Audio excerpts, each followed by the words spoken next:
relying on family and friends is one of the 7 deadly stupidities for a reason. Many times, it just doesn't work out. This episode covers a lot of ground, but focuses on a cautionary tale about a father working without his daughter's knowledge, breaking the law to help her get into college. In a word, it was a train wreck. Recording on Mr. Tobin, I'm Special Agent Johnson of the FBI. You know why you're here, right? I think so. Let me explain it to you. We have conclusive evidence of the stock fraud you ran with your business partner. You ripped off innocent people for more than $15 million with your pump and dump stock scheme. You know, those 2 small companies you controlled and how you pushed investors to drive the stock prices up so you could sell? Ring a bell? You're looking at a minimum sentence of 5 years in prison. I understand. The reason for this meeting is to find out if you have anything you want to tell us that might help to reduce your sentence. If I give you information about another crime, will I get immunity from prosecution for that crime?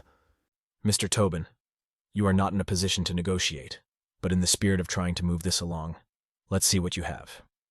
You might get immunity for this new crime once we hear your story. Any immunity, if granted, does not relate to the stock fraud case. I understand. I went to Yale and 3 of my daughters did as well. I really want my 4th daughter to go to Yale. It's a family thing. That's touching, Mr. Tobin, but hardly a crime. How about this? I am bribing Rudy Meredith, the women's soccer coach at Yale, to the tune of $450,000 to get my daughter admitted to the school. Mr. Tobin, that's a great story, but there's no support. Would you be willing to wear a wire when you meet with Coach Meredith? Yes. That was Maury Tobin, LA-based scammer, facing the fact that he needed something, anything, to give to the FBI to reduce his prison sentence. The FBI already raided his home in Los Angeles, and they had all the evidence they needed to send Tobin away for a long vacation behind bars. When they heard what Tobin had to offer, the FBI agents were surprised, but they knew how to run down a lead. The new information from Tobin about the Yale coach was interesting, but, as we shall see, it was the tip of a vast iceberg. Unbeknownst to Coach Meredith, the hotel room where he was meeting Tobin was wired for video and audio by the FBI. For extra measure, they also wired Tobin for sound. Mr. Tobin, please take off your shirt and let the technician set up the wire. Remember what we discussed. Speak normally with Coach Meredith, but you must get him to demand or accept the money in exchange for getting your daughter into Yale. Got it? I'm ready. Good luck, Mr. Tobin. Hey, Coach. It feels good to be back at Yale. Fine memories for me. I didn't play soccer. I was a hockey player. Well, I'm the soccer coach, and I can get your daughter into Yale for $450,000. You give me $2,000 in cash today, and the rest when she gets the acceptance letter. That's it? That's all I gotta do? Yeah, pay me directly. I sometimes do these deals with Rick Singer, but I'm doing this one directly with you. You sure? Yeah, I'm sure. Okay, done. The FBI now had Coach Meredith locked up on a serious charge. How serious? Demanding a $450,000 bribe to get a kid into college would likely result in prison time, in addition to fines and restitution for Coach Meredith. As for Tobin, he'd get a break on his sentencing for the stock fraud crime. But the FBI agents had one burning question after hearing this exchange in the hotel room. Who the heck is Rick Singer? Based on information from Coach Meredith, who is now working as a cooperating witness with the FBI, and in his attempt to reduce his prison time, the FBI was able to get wiretaps on Coach Meredith's calls. They had the coach call Rick Singer while the agents listened in and recorded everything. And it wasn't long before the FBI figured out that Singer was running a massive college admissions fraud. Ironically, after years of making money from Singer's schemes, Meredith got nailed when he tried to cut Singer out of the deal for the Yale soccer player with Tobin. and he went directly to Tobin for the money. I guess he believed in greed is good rather than honor among thieves. With Singer, the FBI had its big fish. Let's recap. It all started with Tobin on an unrelated matter. He gave up Yale soccer coach Meredith, who in turn gave up the kingpin, Rick Singer. You have to admire the diligence and the patience of the FBI, especially with its next move. There were several dozen parents and coaches working through Singer to illegally get kids admitted to prestigious colleges. We're talking about Yale, USC, a lot of big names. Singer, realizing he was out of options, he decided then to cooperate with the FBI. And boy, did he ever cooperate. In 1 week, the FBI had Singer telephone each person in his entire network, give them some bullshit story about the IRS, and get each to implicate themselves on a recorded line as the FBI listened. Singer offered 2 products. Product 1 is what I'll call bribery, and product 2 is what I'll call cheating. For bribery, the story of the Yale soccer coach is a good summary. Pay off the coach, and the coach lists the student as a must-have recruit for his or her team, and the student gains admission. Singer executed on this with the Yale coach as well as coaches from other prominent schools. For the cheating product, it was a little different.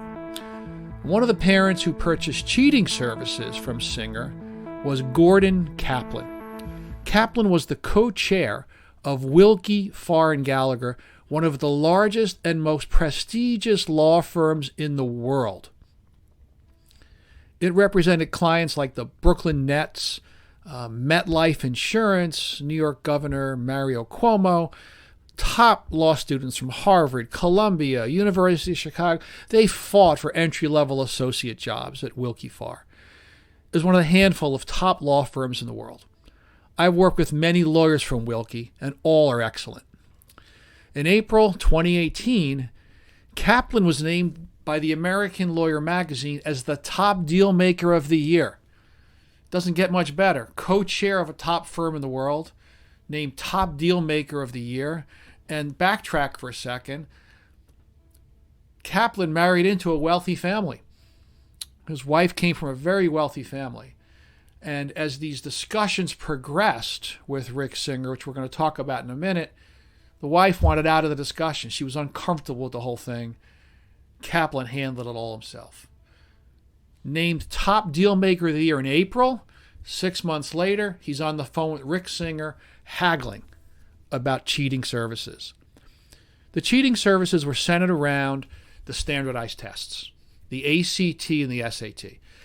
So what happened was, rather than the student taking the test with hundreds of other fellow students at his high school, the student would apply for a disability accommodation to the standardized testing companies. This would allow the student to take extra time, sometimes as much as 2 days, compared with the normally allotted 4 hours to complete the test. Years ago, when a disability accommodation was granted, the student's test scores had an asterisk indicating such. After several years, the asterisk was struck down in a court battle because it discriminated against people that had true disabilities.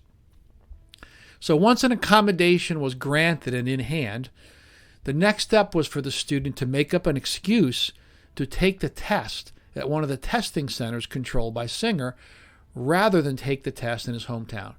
For example, the student may claim the need to visit a sick relative in the towns of one of Singer's testing centers. In these testing centers, the proctor for the test was usually Mark Riddell. Riddell was a Harvard graduate and a former prep school testing coach. He was also an employee of Rick Singer. Riddell would collect the test, review it, and then change the answers on the test to generate the desired score. He was that smart.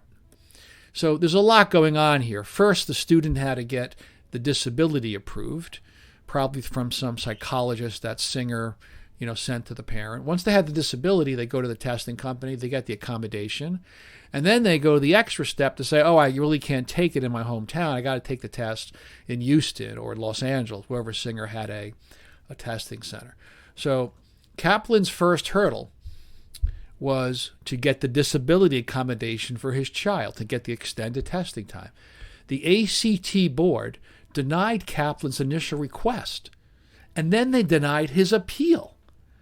So he wasn't getting the accommodation for the disability for some reason. Finally, on the third try, the ACT board granted Kaplan's request for an accommodation for his daughter. Things were looking good. The daughter could take 2 days to take the test. She can take it in a different testing center and all of that. Only problem for Kaplan was the ACT board granted that request for an accommodation at the direction of the FBI. They were starting to close in. First, a word about the ACT. The maximum score is 36. If you score a 32 or better, you're in the 96th to 99th percentiles. Those are the scores you need to get into a top college like Stanford or Princeton. The average score is about 21, enough to get you into college, but not one of the big names. Here's a piece of a telephone conversation between Master of the Universe Kaplan and cheating consultant Singer about the testing. This is condensed, but it's taken straight from the transcripts of the wiretapped conversations about Kaplan's daughter's score on the ACT test. So she's been taking logic prep and has been getting, I think her highest score so far is a 22. So you tell me what you want. Would you prefer to have her get a 27, 28, 29? Probably based on what you're just telling me right now, right? That maybe that's a better approach because that's still a very good score with her abilities and disability, but... Well, I'm thinking 30, 31 is all we need to do here. Okay, done deal. It'll be 30, 31. But what I'm asking you is, will that be an issue? So when Logic Prep asks us, well, how did she score? Will they say, So, well, I don't think it matters what they say, because at the end of the day, she had a great day. They get credit for her doing really well, and they have nothing to do with ACT and or the colleges she's going to apply to. And they don't feel the need to say, this is suspicious? Well, I don't see why they would. It would only be a success story for them. So in December of that year, 2 days before the ACT test, Kaplan and Singer spoke again. Here's an excerpt from the conversation, again taken directly from the wiretap transcripts. Okay. When will we know the score? Normally you know the score between it could be in 11 days or it could be in 20 days. And the score we're hoping for here we're really hoping for, is a 32. Is that what we discussed? You tell me. Whatever you think we want to have, and we will get within 1 point. So if you say 32, it'll be either 31, 32, 33. If you say you want 31, it'll be 30, 31, 32. It just depends on the curve of the test for that day. Yeah, I don't want it to be higher than a 32. Okay, all right, I just want to make sure that we're all on the same page. That's why I know I can get a 31, 32, So we're going to aim for 31 so that if we go 30 or 32, we're safe. How's that? We hope she can get a 32 or pretty close there too. You're going to do what you do. I think that's fine. I'm just, you understand I totally get it. We've been doing this for a long time. And you are absolutely confident there is no issue here. Luckily, she'll be the only one taking the test on Saturday. Sometimes there's multiple kids. So all I can do is just tell you that Riddell will fly in from Florida. He is an expert at getting within a 1-point standard deviation. It just depends on whatever the curve is. Sometimes when you do the research for these projects, you sit there and you say, wow, talk about damning evidence. I'm not sure what's worse. Kaplan checking with Singer if all this is cool. Kaplan's a top attorney. Of course he knows it's not cool. Or Kaplan, once realizing the plan might work, pushing up the desired score up to a 32 when he started at 27. Give me a break. Relying on family and friends. What a mess. One word comes to mind for this whole episode. Brazen. I looked it up in the dictionary. Brazen, bold and without shame. And not just Kaplan. There were more than 50 individuals indicted and convicted in what was called the FBI's Varsity Blues operation. It all centered around Singer. All of these people worked with Singer, and they purchased bribery or cheating services. Some purchased both. As part of my research for this show, I picked up a couple of interesting facts that don't exonerate the players in this ugly and really American tragedy, but do provide some context. How about the following story written by Arthur Allen on Slate? In select zip codes around the country, as many as half the students taking standardized tests get accommodations. This compares with a national average of 2%. The attitude of those getting the accommodations is that it's a sucker's game for those that don't get one. This puts into context the fact that many colleges dropped standardized testing requirements in recent years. Why? My sources tell me it's not because they wanted to be more inclusive or non-discriminatory. It was for a much simpler reason. They don't trust the test results anymore. In other words, the integrity of the tests and the scoring, they've been compromised. While they cannot share details, these sources allude to hard data on admissions to their own schools, where the student had great standardized test scores, but struggled through entry-level and core curriculum classes. And the score we're hoping for here we're really hoping for, is a 32. Is that what we discussed? Wow. The second piece of information, of juicy information, is related to buying your way into college. The prevailing cost to buy a student's admission is a donation of around $10 million, assuming the student has decent grades and scores. None of this is published, of course. At top schools like Harvard or Stanford, the number can approach 25 or 50 million. But more interesting to me was the question I heard that was posed to a top college by an inquiring parent. If I donate $500,000, can it be used to fund a volleyball scholarship for my daughter?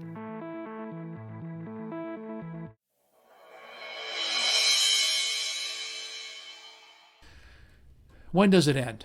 It feels like it's just starting in many ways. The strangest thing about the frenzy to get your kid into a top school, it doesn't matter all that much for his or her future. Sure, the truly bright and ambitious should go to the top schools, and they should all push each other. No question, no doubt. But what about the other 99% that have no business being at one of these schools? I was at a dinner party a couple years ago, and the woman sitting next to me was lamenting how her daughter graduated from an Ivy League school and can't find a job. My daughter spent 4 years and we spent all that money. And she can't even find a job. I held my tongue as long as I could. My wife was staring at me. She knew I wasn't going to be able to keep it in. I had to ask, hey, what did she study? She majored in the religions of ancient civilizations. Why does that even matter? In another situation, I interviewed a senior who had a crappy GPA and a patchwork course of study that was almost impossible to comprehend. He was stunned when I told him I didn't think he'd be a fit for the firm. You mean the name of the school isn't enough? When I heard that, I did hold out some hope for the kid. He was starting to understand. Since there is so much focus on getting into a top school, many miss the forest for the trees. Let's ask the following question. Which is more valuable to the student and her career after college? A liberal arts degree from a highly selective school, of which there are about 24 in the U.S., or a STEM degree, that means a degree in science, technology, engineering, or math, from the state university? Here are a couple of stats from a survey performed by Unbound. They're an educational consulting firms. Are you satisfied with your current salary? Liberal arts, 54%. STEM, 77%. Did your degree prepare you for your job? Liberal arts, 59%. STEM, 82%. There are more data out there describing this gap between technical and non-technical majors. But make no mistake, the world does need non-technical majors graduating into the workforce. But as society has become more dependent on the internet, and their free flow of information, technical majors are getting the jobs that pay more, but more importantly, offer higher job satisfaction. Call it revenge of the nerds. What does that mean for the Gordon Catlets of the world? Exhorting and pushing their child to get into a top school? The numbers say there's a strong probability of disappointment. A liberal arts degree from a highly selective school is theoretically better than one from a less selective school. But what is going on out there is that the software engineer from anywhere U is happier and making more money than the humanities major from Harvard. To make matters worse, for the top college-seeking crowd, big tech companies like Google and Meta, they removed college degrees as a requirement like 10 years ago from all their job postings. If you have the skills, they don't care if or where you went to college, they'll hire you. Look around your own circle of family and friends and do an honest evaluation. This is not a hard and fast rule, but it's an emerging trend that is taking hold and one that has to be factored into the college decision process. There's been an enormous shift in the process for college admissions over the past generation. And we have other posts on this. We won't go into it here. But the world of the 2000s is much different than the world of the late 1900s, the 70s, the 80s, and the 90s. Family and friends are not as helpful as they once may have been. With the arrival of the internet, the death of distance, applicants for coveted spots in these places are coming from all over the world, and they're qualified. Top students want to go to the top schools, and they want to work at the top firms. There's no room at the inn unless you're super smart and super motivated. So it worked before. Doesn't work anymore. It's much more of a meritocracy. So what worked for the parents today when they were aspiring college students simply is not applicable anymore. Unless, of course, you have a skill that crosses generations and cultures.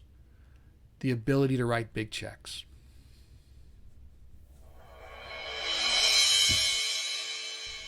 Afterward.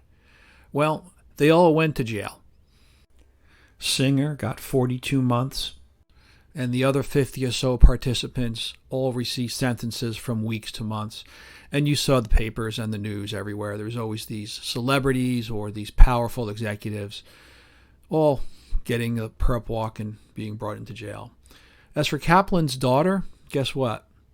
She went to a good school and got a good job without any help from family and friends.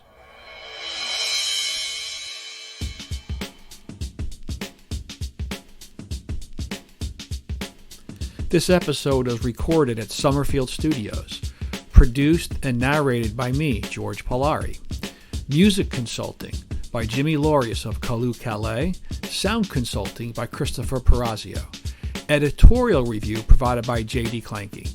And remember, 80% of success is avoiding stupidity.